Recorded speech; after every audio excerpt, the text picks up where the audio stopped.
যারা পনির খেতে ভালোবাসে তাদের জন্য তো এটা দুর্দান্ত রেসিপি। আচ্ছা, কারা কারা তোমরা পনির খেতে ভালোবাসো ফটাফট কমেন্ট করে জানিও তো আমাকে। তো আজকে পনিরটা আমি কীভাবে করেছি ওটাই তোমাদের সাথে শেয়ার করছি। এখানে আমি পোস্ত বেশি নিয়েছি, সর্ষে অল্প আর কিছু কাজু বাদাম নিয়ে ভালো করে পেস্ট করে নিয়েছি। তারপর কড়াইতে তেল দিয়ে পনিরগুলোকে ভালো করে ভেজে নিতে হবে। আর একটা জিনিস মাথায় রাখবে, পনিরে যদি কোনোভাবে জল না থাকে, পনিরের জলটাকে ভালো করে চেপে নিয়ে ভাজতে হবে, নাহলে কড়াইতে দেওয়ার পর পনির থেকে অনেকটা জল বের হয়ে যায়। একটা বাটিতে কিছুটা গরম জল নিয়ে তার মধ্যে সামান্য নুন দিয়ে ভেজে রাখা পনিরগুলো তার মধ্যে দিয়ে ভিজিয়ে রাখতে হবে কিছুক্ষণ। তাতে কি হয়, পনিরগুলো খেতে বেশ সফট হয় আর খেতেও বহু টেস্ট হয়। কড়াইতে আবারও তেল দিয়ে নিলাম। আর হ্যাঁ, তোমরা চাইলে এখানে সর্ষের তেল দিয়েও রান্না করতে পারো। সর্ষের তেল, সাদা তেল দুটো তেলই এখানে ইউজ করতে পারো। আর আমি 1 চামচ ঘি দিয়ে নিয়েছি তেলে। তারপর ফোড়নে দিয়েছি এখানে শুকনো লঙ্কা, তেজপাতা, এলাচ, দারচিনি আর কালো জিরা। সমস্ত কিছুকে ভালো করে ভেজে নিয়েছি। তারপর এখানে দিয়েছি আগের থেকে পেস্ট করা পোস্ত, সর্ষে আর কাজু বাদাম। আর হ্যাঁ, আমি এখানে একবারে কাঁচা লঙ্কাও দিয়ে নিয়েছি। তোমরা চাইলে কাঁচা লঙ্কাটাকে একবারে পেস্ট করে নিও।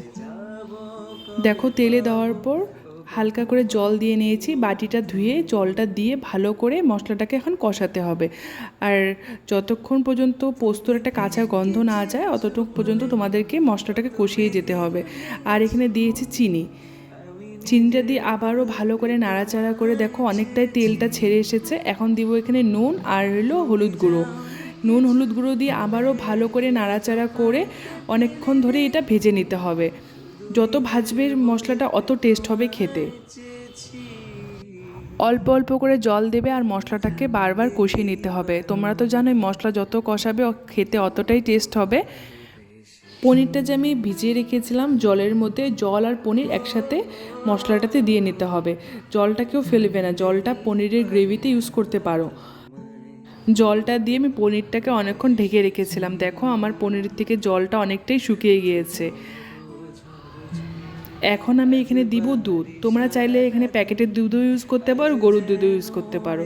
দুধ দিলে পনিরটা কিন্তু খেতে আরও দুর্দান্ত হয়, পনিরের স্বাদটাকে আরও দ্বিগুণ করে দেয়। আর এই রেসিপিটা আমি শিখেছি সত্যি কথা আমার দিদার কাছে। দুধটা দিয়ে ভালো করে নাড়াচাড়া করার পর নামানোর আগে এখানে কাঁচা লঙ্কা আর উপর দিয়ে সর্ষের তেল দিতে হবে, কিছুটা 1 চামচের মতো সর্ষের তেল। আর কথা বলতে বলতে দেখো আমার পনির কিন্তু রেডি হয়ে গেছে। আর এই পনিরটা তোমরা পোলাও বলো, ফ্রাইড রাইস বলো, ভাত বলো, রুটি বলো, সমস্ত কিছুর সাথে খেতে পারো।